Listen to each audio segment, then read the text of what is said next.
कमर के समस्या वाले हैं क्या? हाँ, जब गुरु से ज्ञान अर्जन करना होता है तो सामने बैठ कर के अर्जन किया जाता है। हाँ, यदि कोई प्रॉब्लम है तो बात अलग है, लेकिन ज्ञान तो गुरु से उनके सामने बैठ कर के ग्रहण किया जाता है। अब जगह नहीं मिलती तो बात अलग है, लेकिन जगह जब सामने है, नहीं तो ये जगह खाली है और साइड में भरे हैं, तो किसके तरफ देख करके आपके हाव भाव कैसे मैं समझूंगा? और आपको उसी ढंग से तो निर्देशन करना, जैसे आप सामने रहोगे तो आपके हाव भाव भी नजर आएंगे, तो गुरु उसी हिसाब से आपको संबोधित करते हैं कि जिस प्रकार आप, क्या अपेक्षा है आपकी, और उस अपेक्षाओं को देखते हुए और वास्तविकता धर्म का स्वरूप क्या है, तो उस वास्तविक धर्म के स्वरूप का कथन करने के लिए फिर वह उसका विश्लेषण करते हैं। तो आपकी भाषा में भी उसको समझाना पड़ता है कि आप उसको कैसे समझना चाहते हैं, ये महत्वपूर्ण होती है। इसीलिए इस सम्यक दर्शन के 8 अंगों का विश्लेषण चल रहा है और उसको समझने का हम प्रयास कर रहे हैं। और उसमें अमूढ़ दृष्टि अंग तो कल हो गया और उसको तो आपने बहुत कुछ समझ लिया होगा, लेकिन अब उपगुण अंग है। उपगुण अंग, उपगुहन अंग। अब यहाँ पर आचार्य समंतभद्र स्वामी यहाँ पर कथन करते हुए कहते हैं कि दोषों की दृष्टि होने से, जो दोषों को देखने की जो दृष्टि हमारी है, उसकी अपेक्षा से गुण ग्रहण की दृष्टि होना चाहिए। गुण ग्रहण की दृष्टि से यदि देखोगे तो आपको कोई दोष नजर नहीं आएगा, लेकिन यदि दोषों की ओर यदि दृष्टि चली जाएगी तो फिर गुण नजर नहीं आएंगे, आप कभी गुणों को ग्रहण ही नहीं कर पाएंगे। इसलिए उपगुहन, इन्हें उसको ढांको, छुपा करके रखो। जिस प्रकार शरीर के अंगों को, नितंब को जिस प्रकार ढाक करके रखा जाता है, उसी प्रकार दूसरों के अवगुणों को ढांक दिया जाता है और अपने गुणों को भी छुपाया जाता है। अपने गुणों का बखान नहीं करना, अपने में अवगुणों का बखान करो और दूसरे के गुणों की प्रशंसा करो, तो वह इस प्रकार का भाव जहाँ पर उत्पन्न होता है, वही तो उसके लिए इस उपगुण अंग की प्राप्ति होने में कार्यकारी होता है। और तत्वार्थ सूत्र में आचार्य उमा स्वामी ने भी कहा, परात्म निंदा प्रशंसे सत्सद गुणोच्छादनोद्भावनेच नेचर गोत्रस्य। जो दूसरों की निंदा करता है, अपनी प्रशंसा करता है और दूसरों के सद्गुणों को छिपाता है और अपने भीतर जो गुण नहीं हैं उन गुणों को वो प्रकट करता है कि मैं ऐसा हूँ, फलाना हूँ, लेकिन वो गुण तो है नहीं एक भी। इस प्रकार करने वाला व्यक्ति नीच गोत्र का बंध करता है, आचार्य उमा स्वामी ने तत्वार्थ सूत्र में कहा है। इसीलिए और यह बंध दूसरे गुणस्थान में भी होता है। पहले गुणस्थान में तो होता ही, दूसरे गुणस्थान में होता है। बहुत हुआ तो पहले गुणस्थान में वह सम्यक की भूमिका से बाहर हो जाता है, क्योंकि पहले गुणस्थान में आता है तो सम्यक दर्शन से बहुत दूर हो जाता है। इसलिए सम्यक दृष्टि कौन हो सकता है, उनके भीतर ये गुण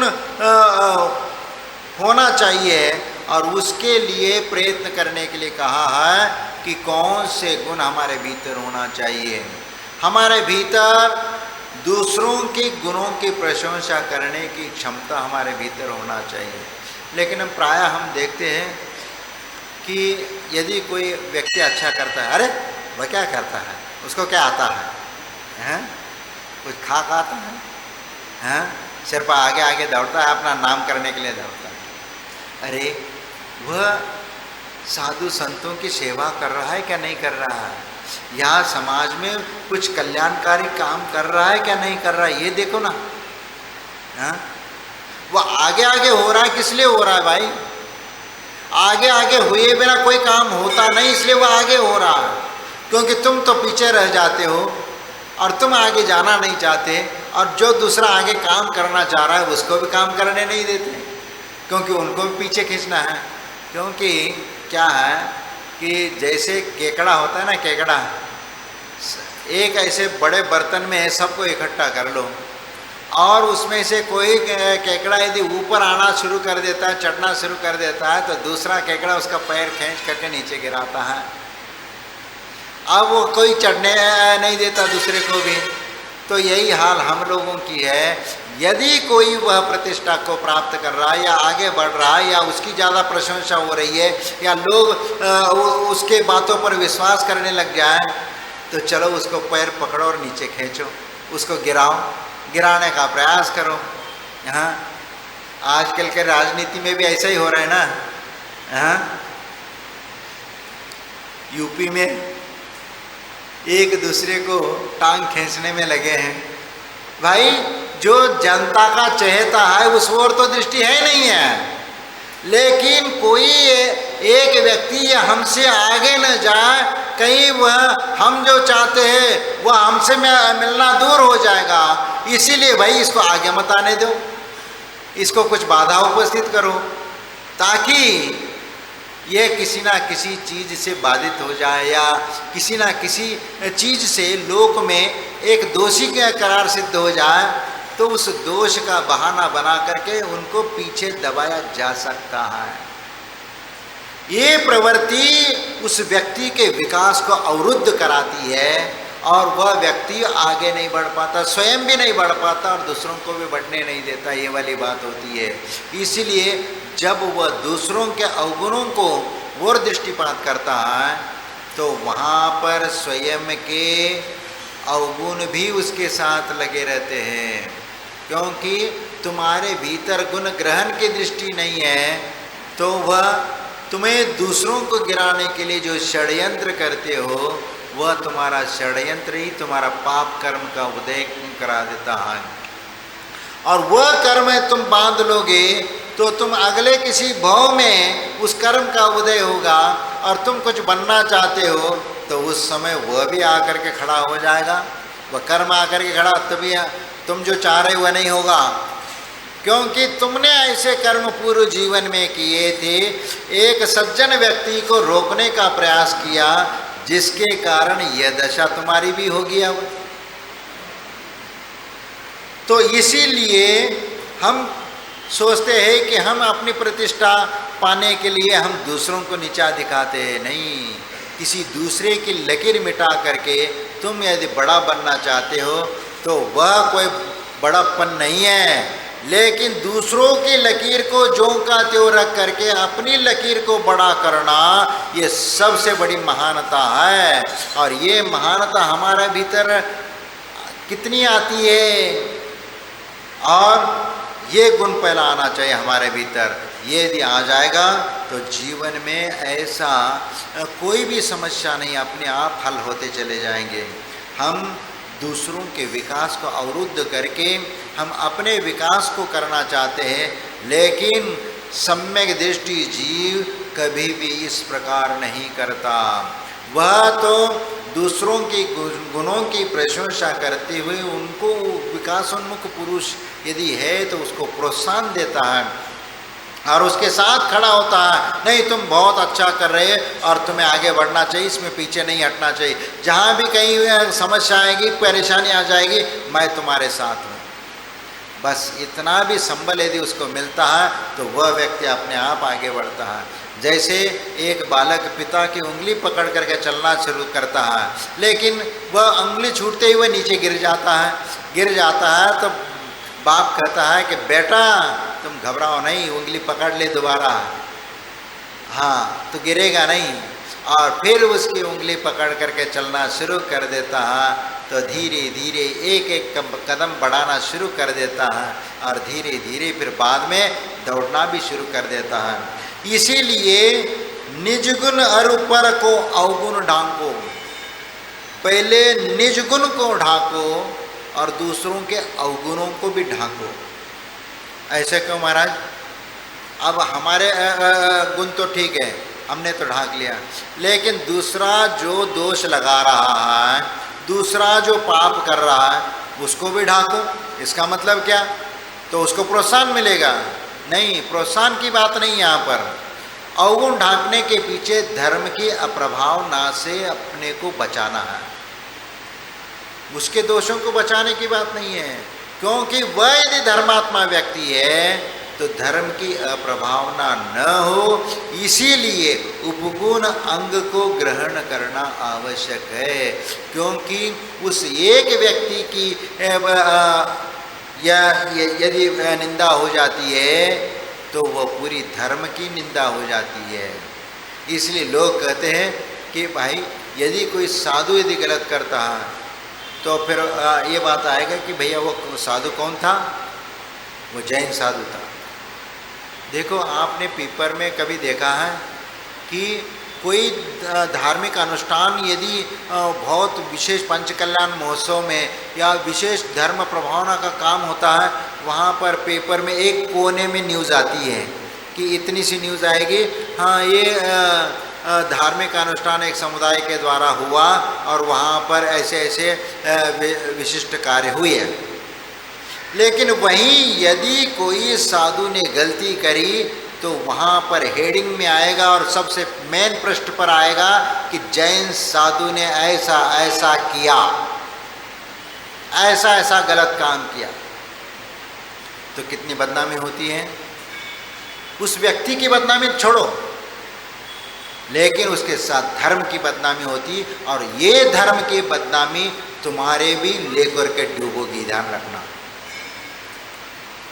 इसीलिए हमें ऐसा, यदि मान लीजिए यदि किसी साधु में अवगुण नजर भी आते हैं तो उपगुण अंग क्यों कहा है कि भाई वह एक साधु है, घर परिवार छोड़ करके इस मार्ग में आ गया, वह हित और अहित का विवेक भी रखता है, ज्ञान भी रखता है, और वह यदि गलती कर रहा है तो उसका कर्म वह स्वयं भोगेगा। हाँ, लेकिन हाँ, समझाने का काम कर सकते हो, लेकिन उसकी निंदा करना यह हमारा धर्म नहीं है। श्रावक का धर्म है 6 आवश्यक क्रियाओं का स्वयं के पालन करना, न कि दूसरे के आवश्यक क्रियाओं के दखलंदाजी करना। अपने 6 आवश्यक क्रिया देखो, अपने 6 आवश्यक क्रिया में जो देव पूजा, गुरुपास्ति, स्वाध्याय, संयम, तप, दानश्चेति, गृहस्थानम, षट कर्माणि दिने दिने, इन 6 आवश्यक क्रियाओं को बताया गया, उसका आप पालन करो। अवगुणों को देखने की जरूरत नहीं है तुम्हें। 2 रोटी खिलाने के लिए उनके गुण दोष देखने का प्रयास करना या भाव रखना यह महापाप है। इसीलिए वह यदि बाद में दान भी दे तो भी उस दान का फल उसको नहीं मिलने वाला, क्योंकि उस जिन मुद्रा में तुमने संदेह की दृष्टि किया, और जहाँ जिन मुद्रा में विकल्प आ गया या अविवेक जागृत हो गया, तो समझ लेना कि वह मुनि निंदा का पाप कभी तुम्हें ऊपर नहीं उठने देगा। क्योंकि इस मुनि निंदा का पाप दुर्गति है, नरक निगोद आदि गति है। इसीलिए कभी भी मुनियों की निंदा मत करो। साधु संतों की निंदा करने के लिए कहीं पर भी किसी ग्रंथ में नहीं कहा। किसी ग्रंथ में कहा हो तो बताओ। हाँ, ये है वो बताने का काम जो है ना उनके गुरु करते हैं। यदि कोई गलती होती है ना, तो गलती यदि गुरु के पास जा करके यदि कहता है कि महाराज ये बात है, तो गुरु फिर उस व्यक्ति को समझा देता है कि नहीं, ये देखो ये जो तुम काम कर रहे तो ये ठीक नहीं है और ऐसा काम मोक्ष मार्ग में नहीं होना चाहिए। तब वह जब गुरु अपने आत्मीयता से उस बात को कहते हैं तो सामने वाला व्यक्ति भी उस बात को समझता है और उसके अनुसार ही अपना चर्या का पालन करता है। इसीलिए जो भी गृहस्थ होता है तो गुरु के सामने आकर के अपनी पीड़ा कहता है, लेकिन पीड़ा कहता है तो पीड़ा कहने के पीछे हमारा दृष्टि और उद्देश्य सही होना चाहिए और गुमराह करके नहीं बोलना चाहिए, क्योंकि नहीं है तो कुछ लोग ये कहते हैं कि जैसे महाराज यदि ये गलती होती है तो उसका क्या प्रायश्चित होता है, गलती होती है। अरे गुरु से ऐसे घुमा फिरा करके नहीं बोला जाता है। गुरु के सामने महाराज ये हमारी गलती है और इसके लड़ने हमें क्या प्रायश्चित है, उस प्रायश्चित को आप हमें दे दीजिए, ये सीधा बोला जाता है। ऐसा नहीं कि महाराज ये ऐसा है तो ऐसे लिए क्या प्रायश्चित है या ये है या ऐसा नहीं होता, क्योंकि ये भी एक दोष कहा गया है। मूलाचार में इन बातों का कथन किया गया है। कई बार शिष्य भी अपने प्रायश्चित को जिस ढंग से लेना चाहिए उस ढंग से न लेकर के घुमा पड़ा करके आकर के यदि पूछता है तो भी वह गलत है।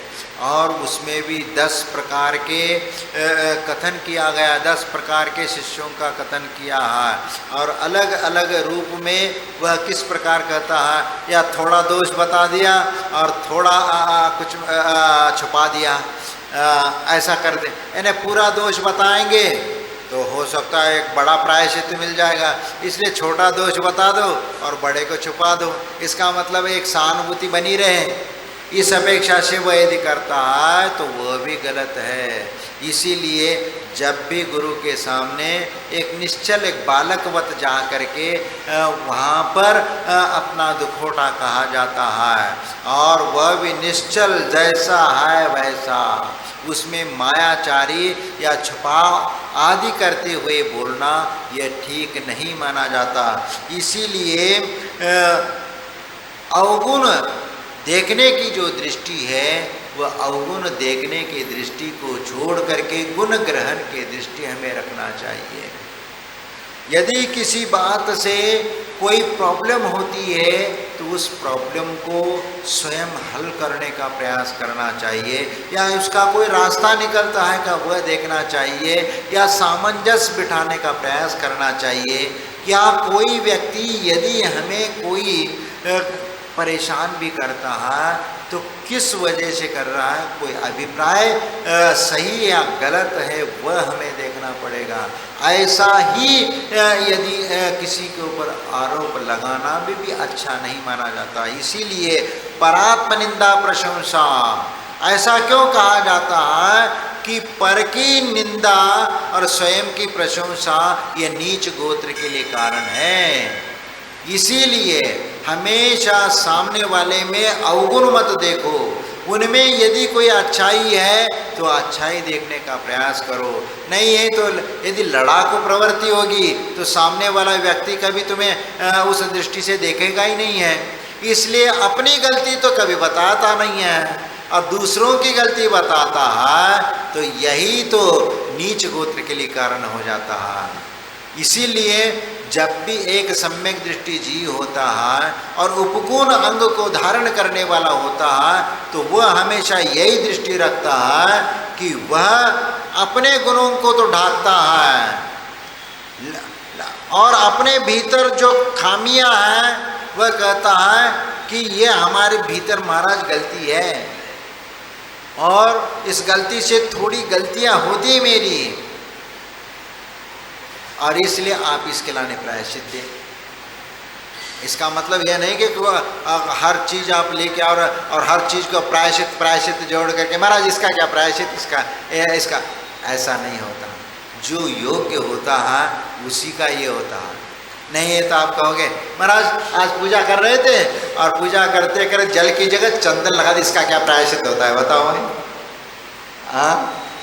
जल की जगह हमने चंदन चढ़ा दिया, गलती हो गई तो उसका क्या प्रायश्चित?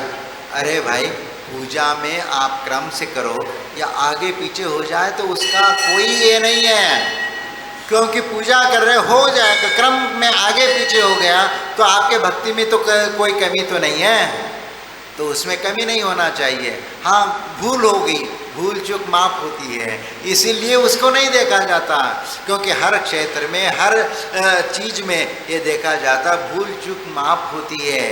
जानबूझ करके कोई ऐसा कार्य नहीं करता। हाँ, जानबूझ करके यदि ऐसा काम करोगे तो उसके लिए प्रायश्चित है, उसके लिए, उस दोष के लिए वो पाप कहा गया है यदि इस प्रकार काम करते हैं। इसीलिए हमारे आचार्यों ने जो लोकतंत्र की जो नींव है ना, पहले से ग्रंथों में लिखी है। ये लोकतंत्र तो अभी बना है, लेकिन हमारे आचार्यों ने हजारों साल, लाखों साल पहले हमारे तीर्थंकर और भगवंतों ने इस प्रकार का उल्लेख किया है कि हमारी चर्या, दिनचर्या कैसी होना चाहिए, तुम किस प्रकार कैसे रहना है, दूसरों के साथ कैसे व्यवहार करना है, दूसरों के सुख दुख में सम्मिलित होकर के उनके दुख दूर करने का हमें प्रयास करना चाहिए और कैसे करना चाहिए, आदि सब बातों का उल्लेख आपको शास्त्र में मिलेगा। शास्त्रों का अध्ययन करो तो आपको जीने की कला, कैसे जीना चाहिए, कैसे रहना चाहिए और कैसे सोना चाहिए, कैसे दूसरे के साथ बोलना चाहिए, इन सब बातों का कथन किया गया है। हित मित प्रिय वचन बोलना चाहिए, किसी को खिलाते हो तो वह कैसे खिलाना चाहिए, यदि साधु को आहार कराते हो तो वह कैसा कराना चाहिए, उसमें भी कुछ 7 दाता के गुण हैं तो 7 दोष भी है, उन दोषों को छोड़ करके आहार देना चाहिए। दान देते हो तो वह दोष हमारे भीतर नहीं होना चाहिए। इसीलिए जब गुणों का वर्णन किया जा रहा है तो वहाँ पर दोषों का भी वर्णन होता है, और समय प्रसंग आएगा तो वह भी हम बताएंगे कि इस दाता के गुण कितने होते हैं और वह उन गुणों का पालन बस गृहस्थ कैसा करता है। नहीं है तो ऐसा नहीं, झूठ भी नहीं बोलना चाहिए। कई बार होता है कि महाराज चौका कहाँ लगा है, महाराज यहीं लगा है, लेकिन बना है कहीं भीतर या कोई दूसरे माले पे, और ले करके आए नीचे रखा है, नीचे ला करके रखा है, क्योंकि लक्षण तो वहाँ दिख नहीं रहे हैं कि यहाँ बनाया हुआ।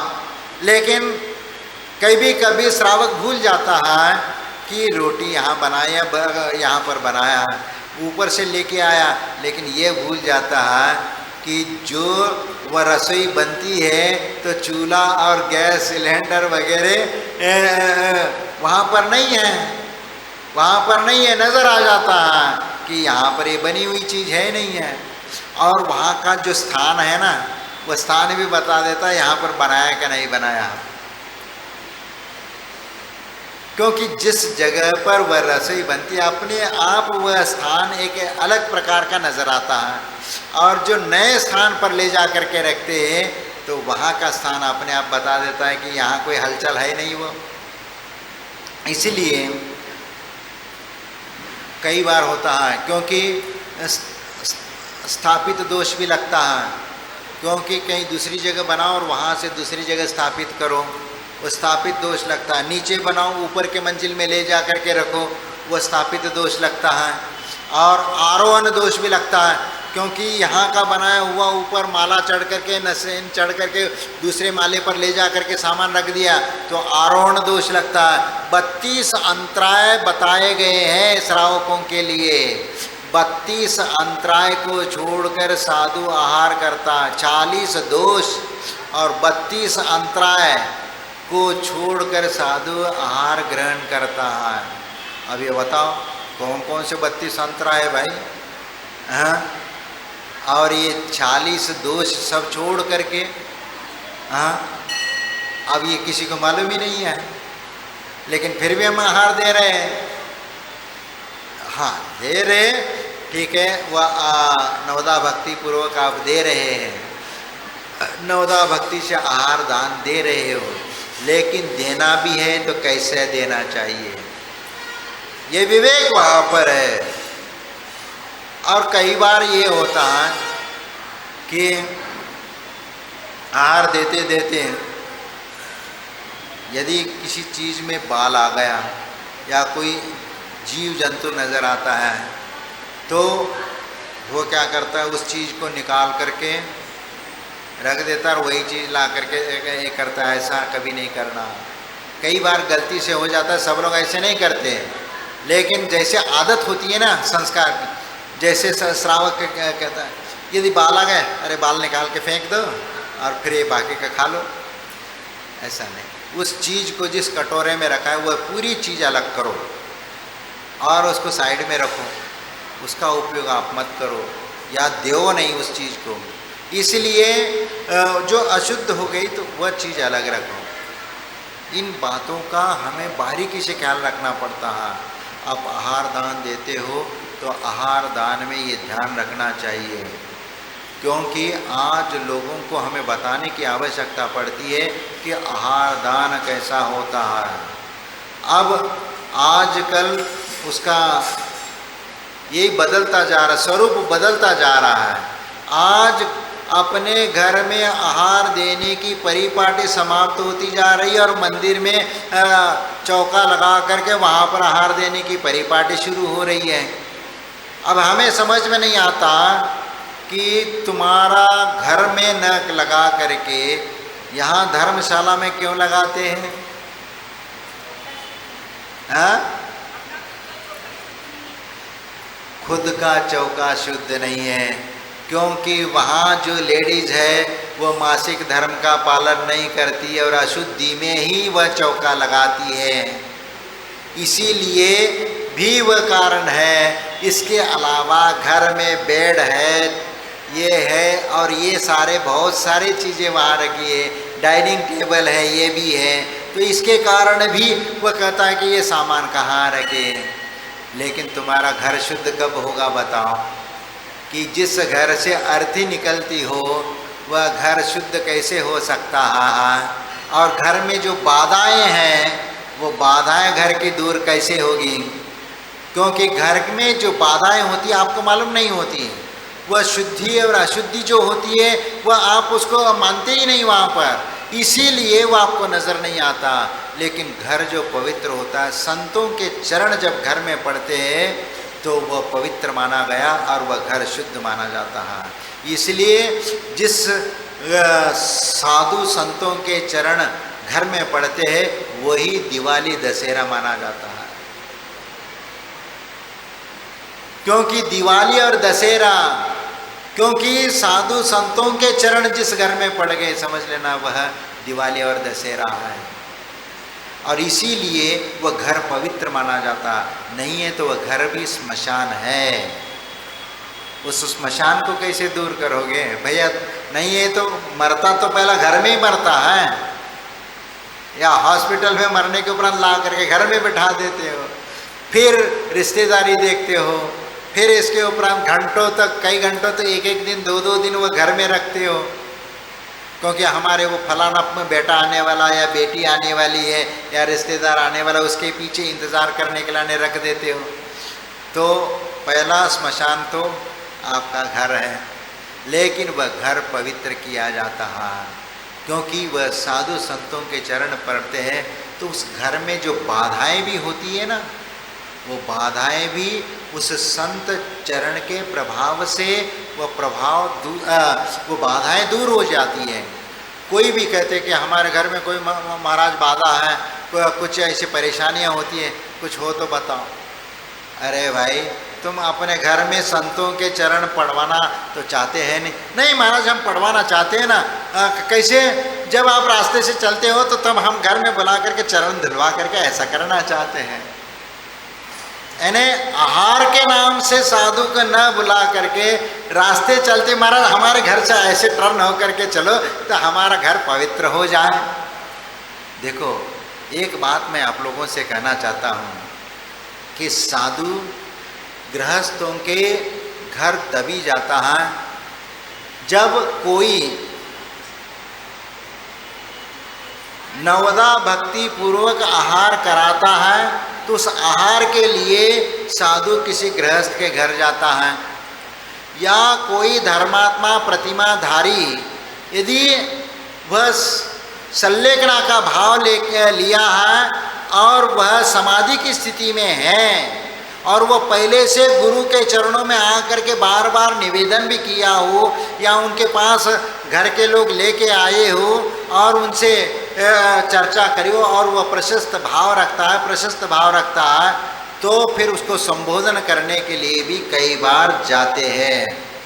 नहीं तो ऐसा नहीं है कि जो जिंदगी भर कभी मंदिर नहीं आया और वह बेड पे पड़ा है और मरने वाला है और होश भी नहीं है, तो महाराज थोड़ा संबोधन करने के लिए चलो, महाराज थोड़ा संबोधन करने के लिए चलो। अरे होश में तो है नहीं, उसको हम क्या संबोधन करेंगे? क्या फोटो खिंचवाने के लिए बुला रहा है ना कि महाराज हमारे संबोधन करने के लिए आए थे? हाँ, तो ये नहीं होता। हाँ, यदि ऐसी स्थिति है, वो स्थिति है और आप उसको संबोधन करना चाहते हो, तो पहला साधु के पास लेके आ जाओ, फिर साधु उसके भाव देखेंगे, वह कुछ समझने को तैयार है या कुछ ग्रहण करने को तैयार है और समाधि को समाधि के रूप में लेना चाहता है, तो उसको पहला संबोधित करेंगे और मार्गदर्शन करें और उसके भाव देखेंगे। वह यदि सही भाव है तो उसको सही मार्ग पर, यदि मान ली समाधि के समय वो यहाँ पर नहीं आ पा रहा, तो साधु वहाँ जा कर के आखिरी समय में संबोधित कर सकते हैं। लेकिन नहीं तो ऐसा कई बार भी हुआ है हमारे साथ कि महाराज चलो बहुत हुआ बिस्तर से उठ नहीं पा रहा है, थोड़ा सा संबोधित करने के लिए चलो, और हम गए सद्भावना लेकर के, और वहाँ गए तो जब वह घर के लोग उसके सामने ले गए, मुंह फेर करके बैठ गया। हाथ जोड़ो कहने से हाथ नहीं जोड़ा, जबरदस्ती से हाथ जुड़वाया उसका। और कुछ अब यदि मान लीजिए थोड़ा बहुत है, क्या समाधि वगैरह कुछ लेना है, कुछ बोलती बंद, समाधि की बात ही नहीं करो। और देखो कि वह सामने बात नहीं करा, और कुछ दान धर्म वगैरह करना है क्या, तुम्हारी कोई इच्छा रह गई हो? कुछ नहीं, बात भी नहीं करी।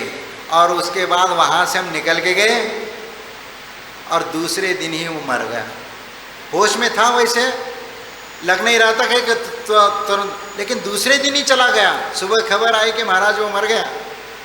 अच्छा देखो, मरण के स्टेज पे खड़ा है, लेकिन कोई वो भावना नहीं।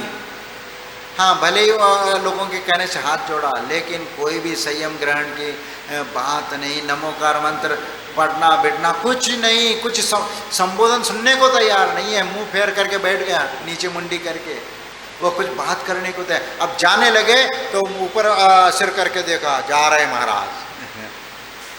अब एक दूसरी जगह गए तो वहाँ गए, खड़े हो गए, उनने तो हाथ भी नहीं जोड़े। पहले वाले ने तो हाथ जोड़ा था, आगे महाराज को देखकर नमस्ते कर लिया था, लेकिन दूसरी जगह गए तो उनने हाथ तक नहीं जोड़ा। भाई ये तो बताओ कि कभी मंदिर आया है क्या? नहीं है। महाराज कभी मंदिर तो आया नहीं, इसके भाव नहीं रहते थे मंदिर आने का, तो फिर हमें काय को लेके आए यहाँ पर? हाँ, जब इसके भाव ही नहीं है, मंदिर आने के भाव है न, साधु के नमस्कार करने के भाव है, और संबोधन के लाने लेके आए हो। हाँ, मतलब क्या है? टाइम वेस्ट नहीं है तो ज़्यादा यदि उनका आकुलता होती तो आप उनको बिठा करके या कोई गाड़ी में रख करके या झोला में ये करके, यानी 4 लोग वो ये कंबल पकड़ करके उसमें बिठा करके ले आते, तो यहाँ आते तो उनके भाव देख लेते हैं, तो उनको यहाँ पर भी संबोधन कर सकते। नहीं, घर में ले जाने की पड़ी रहती है सबको। हाँ, लेकिन एक जगह देखो, ये हम महाराष्ट्र में गए थे एक जगह, जयसिंहपुर नगर में, वहाँ पर जीवन पर्यंत उन्होंने साधु संतों की सेवा करी, आहार दान दिया, और इतना अच्छे भाव। और श्राव के महाराज वो बहुत धर्मात्मा है, और वह आपका दर्शन, हमने कहा कि उनको लेके आ जाओ। महाराज वो अब उठने की स्थिति में नहीं है, और ये नहीं है, और थोड़ा आप विहार करते हुए इधर से जाना है, तो आप थोड़ा सा इधर से ऐसे चले, थोड़ा सा एक 100-200 कदम का अंतर पड़ेगा यहाँ से। हमने कहा कि चलो आते हैं, और हम गए, और जैसे ही सामने गए उनको बोला कि महाराज आए हैं। वो इतनी गदगद हो गई, इतने गदगद हो गई, वह हाथ उठने की क्षमता नहीं थी, और वह हाथ उठा करके उन्होंने हाथ जोड़ करके महाराज नमस्तु नमस्तु, और वह अपनी गलती बताना शुरू कर दी कि महाराज मुझे समाधि करो, समाधि दो, समाधि दो, मैं समाधि लेना चाहती हूँ, घर वाले देना नहीं चाह रहे, और वह ये नहीं करते, बार बार मुझे खिलाते पिलाते और पानी पिलाते हैं, हम तो एक ही बार लेते हैं, लेकिन ये मानते नहीं हैं। अब वो बोलने की क्षमता तो रहती नहीं, थोड़ा सा बोल लेते हैं। तो हमने सबको डांटा, देखो उनके भावों के अनुसार तुम अपनी चर्या बनाओ, उनको अपने व्रतों को तोड़ने का पाप मत भागी मत बनो, चारित्र मुनि कर्म का मत बांधो तुम, और उनको ये प्रेरणा दो कि 2 बार ले रहे तो 1 बार ले, और 1 बार ले तो उसमें भी आप सीमित कर ले, या कुछ खान पान तो छूटा है, सिर्फ पानी पी रही है, लेकिन भाव इतने निर्मल कि मैं तो गदगद हो गया वहाँ पर उसके भाव देख करके। ऐसा होने लगा कि, और मैं वहाँ पर आधा घंटा बैठ करके उनको संबोधित करता रहा कि तुम्हारे भाव अच्छे हैं, और तुमने इतना अच्छा परिणाम है कि आज तक जितने लोगों को संबोधन करने गया, वैसे उस लेडी के उससे कई गुना ऐसा तो किसी के परिणाम नहीं नजर आए। तो ये विरले होते हैं ऐसे धर्मात्मा जो अपने समाधि के लिए और अपने परिणामों को इतना निर्मल परिणाम रखते हैं। और उनने बोल दिया कि मैंने सब घर वालों से नाता रिश्ता सब छोड़ दिया, और मैंने सबसे क्षमा मांगी है, मुझे किसी लेना देना नहीं, लेकिन ये ज़बरदस्ती करते हैं, क्योंकि मोह माया ममता तो आती है ना, इसलिए हमें कभी भी ऐसे उस समाधिस्थ क्षपक के बारे में उनको प्रेरणा देना चाहिए और उसको प्रोत्साहन देना चाहिए। इस प्रकार करके उसको मोक्ष मार्ग में बढ़ाने का प्रयत्न करना चाहिए। आज रविवार है, कुछ बच्चे भी पाठशाला है, ठीक है, हाँ अच्छा, उनको डिस्टर्ब तो मैं आप लोगों से यही कहना चाहता हूँ कि गुण ग्रहण का भाव रहे नित दृष्टि न दोषों पर जावे। नहीं है तो जैसे द्रोणाचार्य कौरव पांडवों के लिए वह धनुर्विद्या सीखने के लिए कुछ ऐसे स्थान पर ले गए कि फिर शाम हो गई तो वहाँ गांव में कैसे क्या स्थान है, वहाँ कैसे है, तो भेजा दुर्योधन को। वहाँ जा करके अकड़ करके लोगों से पूछता है कि भाई यहाँ हमारे लिए ठहरने के लिए जगह है। वह खड़ा हो करके ये बोलने, और उसका अकड़ देख करके लोगों ने कहा कि भाई हमारे यहाँ कुछ नहीं है, जाओ। और फिर वह वहाँ से निकलता है और वह द्रोणाचार्य के पास आकर के कहता है कि महाराज ये यहाँ के लोग इतने दुष्ट हैं, ये अतिथि का सत्कार करना भी नहीं जानते, हाँ, एक शिष्टता भी नहीं जानते, और सभ्यता नाम की कुछ भी चीज़ नहीं इन लोगों में, हाँ, और अहंकारी लोग दिखते हैं और उद्दंड नज़र आते हैं। मुझे तो ये पूरा गांव कुछ भी विनम्रता नाम की चीज़ नहीं है इन लोगों में। अच्छा, फिर वह आकर के द्रोणाचार्य को बोल दिया। फिर द्रोणाचार्य ने युधिष्ठिर को भेजा, धर्मनाथ को, जाओ तुम थोड़ा सा जा कर के आओ। वह गांव वालों के पास जाता है और इतनी विनम्रता से वह बात करता है और इतना सब अपनेपन से उनसे व्यवहार करता है। तो लोगों ने कहा कि महाराज आप आइए, हम अपना घर खाली कर देंगे आप लोगों के लिए ठहरने के लिए, और आपके सब खाने पीने की व्यवस्था सब हम अपने घरों में कर लेंगे। और इतनी आओ भगत की है और उनका विनम्रता के साथ अतिथि सत्कार का उनने इतना अच्छे से स्वागत किया कि उसको देख करके वह युधिष्ठिर गदगद हो गया। और गदगद हो गया और वह आकर के द्रोणाचार्य से कहता है कि महाराज इस गांव के लोग तो बहुत अच्छे हैं, बहुत ही विनम्र है और शालीनता अतिथि सत्कार को ये बहुत अच्छे से बखूबी करते हैं और सब लोग सब अच्छे लोग हैं गुरुजी।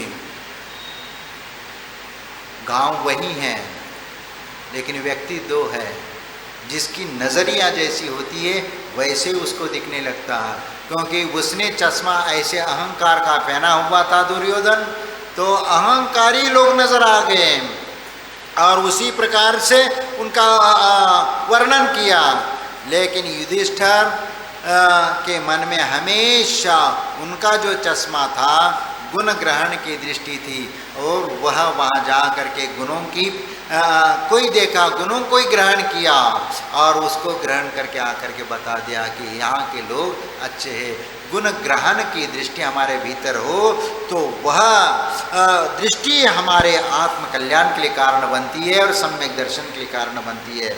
इसलिए दोनों में कितना अंतर है, एक मिथ्या दृष्टि के रूप में कहा जा सकता है और एक सम्यक दृष्टि की पहचान होती है। सम्यक दृष्टि कितना विनम्र और शालीनता उसमें नजर आती है और एक मिथ्या दृष्टि में अभद्रता और अव्यवहार नजर आता है, क्योंकि आप किसी की पहचान भी करो कि किसी आचरण और व्यवहार से आप समझ सकते हो कि यह सम्यक दृष्टि हो सकता है या मिथ्या दृष्टि। इसलिए प्रशम, संवेग, अनुकंप और आस्तिक के ये इन गुणों को देख करके कहा जा सकता है कि यह सम्यक दृष्टि हो सकता है, ये उसकी पहचान है। इसलिए आप अपनी दृष्टिकोण को बदलने की आवश्यकता है। दृष्टि यदि बदल जाती है तो सृष्टि भी बदली हुई नजर आती है। इसीलिए कहते हैं कि नजरें तेरी बदली तो नज़ारे बदल गए, किश्ती ने बदला रुख तो किनारे बदल गए। इसीलिए हमें अपने आचरण को और व्यवहार को बदलो। हमारी जो कठोर प्रवृत्ति है या दूसरों को देखने की दृष्टि है उसको बदलिए। देख लेना तुम्हारे जीवन में भी चार चांद लग जाएगा, तुम्हारी जीवन की प्रवृत्ति निरी होती चली जाएगी। और एक जो हमारे भीतर एक गुस्सा जो है ना, ये गुस्सा ये बहुत खतरनाक है और ये कभी भी निकलता है, किसी भी बात को लेकर के निकलता है। जो उचित अनुचित का वह ख्याल नहीं रखता, क्या अच्छा क्या बुरा इस ओर नहीं, बस अपने स्वार्थ को कहीं ठेस लगी तो वह निकल जाता है। वह ये नहीं देखता कि सामने वाला व्यक्ति छोटा बड़ा गुणवान कैसा किस प्रकार का है। तो ये सबसे बड़ा सत्यानाश करने के लिए कारण हो जाता है और दुर्योधन इसी कारण से वह उसका पतन हो गया, क्योंकि जब जिसके मुंह में हमेशा अभद्रता होती है और हमेशा गाली गलौज के शब्द निकलते हो तो वह भद्र कैसे हो सकता है, वह सदाचारी कैसे हो सकता है। इसीलिए जिसका आचरण ही ऐसा है, अन्याय अनीति से व्यवहार करने वाला, अभद्र व्यवहार करने वाला ही उसका आचरण है, तो लोग कैसे पसंद करेंगे। वह व्यवहार को हमें बदलना पड़ेगा और नज़र बदल जाती है, नज़ारे अपने आप बदले हुए नज़र आएंगे। देख लेना, आप यदि किसी के साथ दुष्टता है और आप किसी से बातचीत बंद है तो आप निस्वार्थ भाव से जा करके बात करना शुरू कर दीजिए। पहले दिन जाओगे तो नाक मरोड़ेगा, ये आ गया कहाँ का, इससे तो बात करना ही नहीं है हमें, ठीक है। लेकिन आप उस गुस्से को, उसकी प्रतिक्रिया को आप गुस्से के रूप में मत लेना, उसको हंस करके टाल देना और निकल जाना। फिर दूसरे दिन आ गया, भाई साहब कैसे हो, जय जिनेंद्र, नमस्कार। वो विचार करेगा, अरे कल तो हमने इसको ऐसे अपशब्द भी बोला फिर भी इसके कोई अंतर नहीं। फिर दूसरे दिन वो मुंह से फिर वो अपशब्द नहीं निकलेगा। वह कहता है कि ठीक है, हाँ ठीक है, हाँ ठीक है भाई। तो फिर इसके उपरांत फिर तीसरे चौथे दिन जब कभी मिलता है तो जय जिनेंद्र भाई साहब, फिर वह कहता है कि ठीक है भाई, जय श्री जिनेंद्र। उसका भी हाथ धीरे से उठता, क्योंकि वह समझने लगता है कि इसमें मन में कोई कषाय भाव नहीं है और वह अपने से बात कर रहा है, सद्भावना से कर रहा है, तो हम उसके साथ क्यों कषाय भाव रखें। हमें भी कषाय भाव नहीं रखना चाहिए, हमें भी उसके अनुसार हम अपने कषाय छोड़ करके उन जैसे व्यवहार करना सीखना चाहिए। और यदि एक बार दुश्मनी आपने मोल लिए और वह दुश्मनी सामने वालों को उतनी तीव्रता से रखी, सामने वाले के सद्व्यवहार को भी आपने गलत अंदाज में उसको ले लिया और वह कषाय बरकरार रखा, और ये कषाय यदि जन्म जन्मांतर में चला गया तो तुम्हारा कभी भला नहीं होगा। क्योंकि दुश्मनी हो तो तत्काल पानी की लकीर के समान हो। यदि झगड़ा हो जाता है तो भूल जाना चाहिए, दूसरे दिन बोलचाल शुरू होना चाहिए। झगड़ा हो गया तो बोलचाल बंद नहीं होना चाहिए, कभी बोलचाल बने रखो। एक आध 2 दिन भले ही थोड़ा सा लगा तो कोई बात नहीं, लेकिन 2 4 8 दिन में सामान्य लाने का प्रयास करना चाहिए। बोलचाल बनाए रखो ताकि वह सामान्य दशा आपकी भी होगी और उसके पीछे सामने वाले की भी निर्मल दशा होगी, क्योंकि वह कषाय भाव छूट जाएगा। नहीं है तो ये दुश्मनी जन्म जन्मांतर में ले जाएगी तो सत्यानाश होगा। क्योंकि जन्म जन्मांतर का दुख आप देखते हो, रावण और राम लक्ष्मण सीता का ये जन्म जन्मांतर का वैर था, कितने भव तक के चलता रहा और हर भव में वही होता गया। इसीलिए ऐसे कषाय कभी भी अपने को नहीं पालना चाहिए जो हमारे मन को दूषित कर दे और हमारे लिए हमारे कर्मबंध के लिए कारण बन जाए।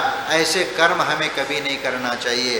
हम दूसरों की गलती को ढूंढने चले जाते, लेकिन अपनी गलती को हम कभी ढूंढने का प्रयास नहीं करते। इसीलिए कहा गया है, कबीर ने कहा कि बुरा जो देखने में चला बुरा न मिला कोई, जो घर खोजा आपना मुझसे बुरा न कोई। क्योंकि जो व्यक्ति सम्यक दृष्टि होता है वह हमेशा बुराई नहीं देखता, वो गुणों को देखता है, अवगुणों को छोड़ देता है।